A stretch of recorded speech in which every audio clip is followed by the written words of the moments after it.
Someone that's afraid to let go. You decide if you ever. We're getting closer and closer to the NBA draft and the start of free agency, so I think it's a good time to talk about what some of the contending teams can do to improve their chances of getting to the finals. So in this video, my focus will be on the Miami Heat.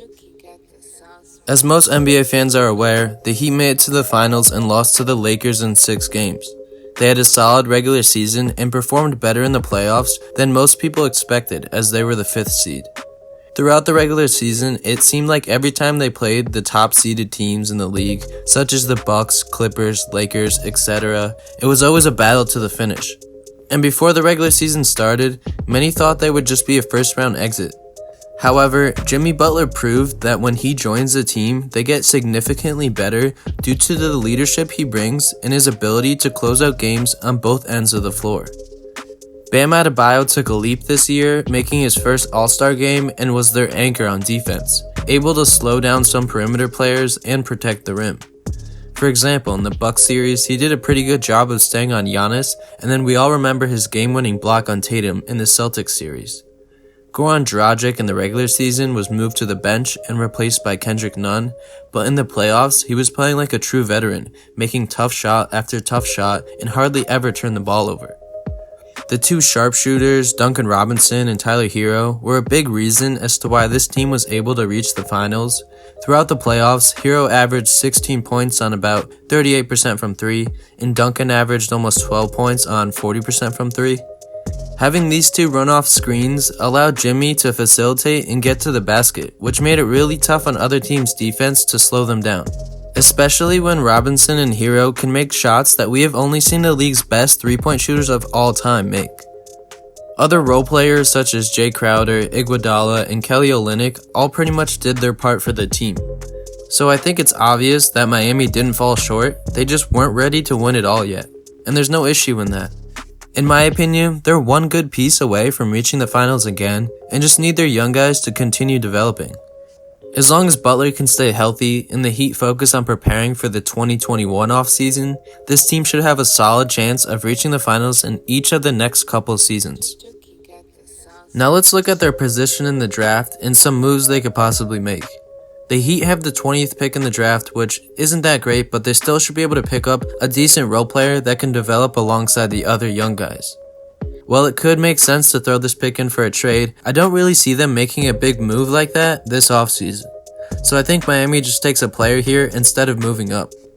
At the 20th pick, there's going to be some decent shooting guards they could draft, but knowing that they already have Robinson and Herro who already fit that mold, I think it would make more sense for them to look for a facilitating point guard, a backup to Bam, or a 3-and-D combo forward.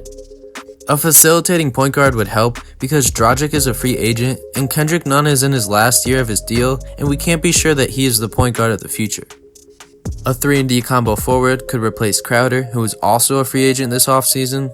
But if they want to go for a backup to Bam, they could look to take Jaylen Green or Precious Achiuwa, depending if they fall to the 20th pick. Both of these guys are power forwards or centers that do a decent job of protecting the rim. If they want to find a facilitating point guard in this draft, a ton of mock drafts have different guards falling to them. These include guys like Tyrese Maxey, who is a combo guard that could score off the dribble and be a decent playmaker, Theo Matalone, an international player that has high basketball IQ, or Nico Mannion, who is a very solid all-around guard and had a ton of hype surrounding him in high school. I think the Heat would be happy with any of these players at the 20th pick because each of them have a high upside and their style of game should translate well to the NBA. Now if Miami were to look for a 3-and-D combo forward, I think their best bet would be to select Saddiq Bey or Patrick Williams, but this is obviously dependent on who falls in this draft. Bey is a much better shooter than Williams, but I think Patrick would be an all-around better defender. It seems like the Heat have a lot of options here, so I think whoever they take will be able to fit into the team nicely. Now let's move on to the offseason and free agency, where I think Miami has a lot of important decisions to make. A few of their key players from the playoff run are now free agents, and it's going to be hard to re-sign all of them while still having the cap space to sign a max-level player in 2021. Reason why it's so important to save some cap to sign a max player in the next offseason is because it's filled with a lot of star talent, with guys that could become free agents such as Giannis, Kawhi, Paul George, and Victor Oladipo, just to name a few. So with that in mind, it would be in the Heat's best interest to either re-sign players to very cheap deals or keep them on a 1-year contract. So looking at their payroll, the Heat have close to $20 million they could spend after renouncing all their cap holds and are losing Dragic, Crowder, Myers Leonard, Udonis Haslem, and Derrick Jones Jr. to free agency. Dragic played really well in the playoffs and definitely deserves to get paid, but after suffering an injury towards the end of their run, I'm not sure how that would impact how other teams view his value going forward, especially because he is 34 years old.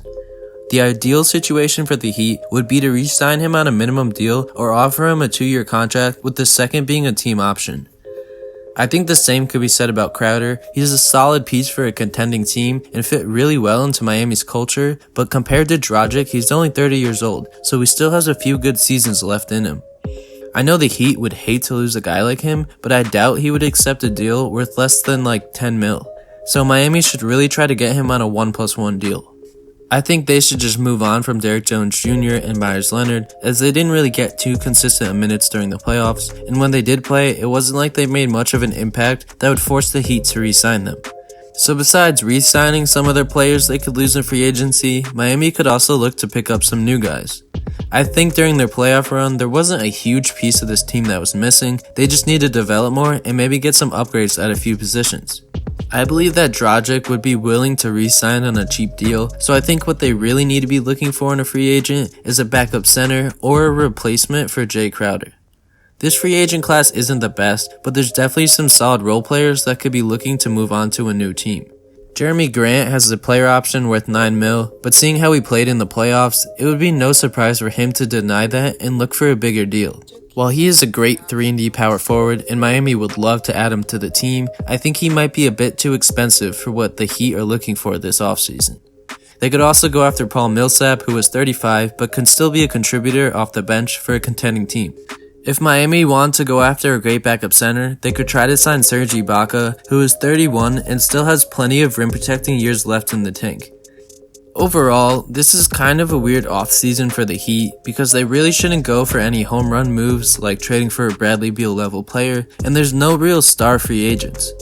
So it would be best for them to just try to re-sign Dragic and Crowder while also saving enough cap space to go after Giannis or one of the other stars of the 2021 offseason.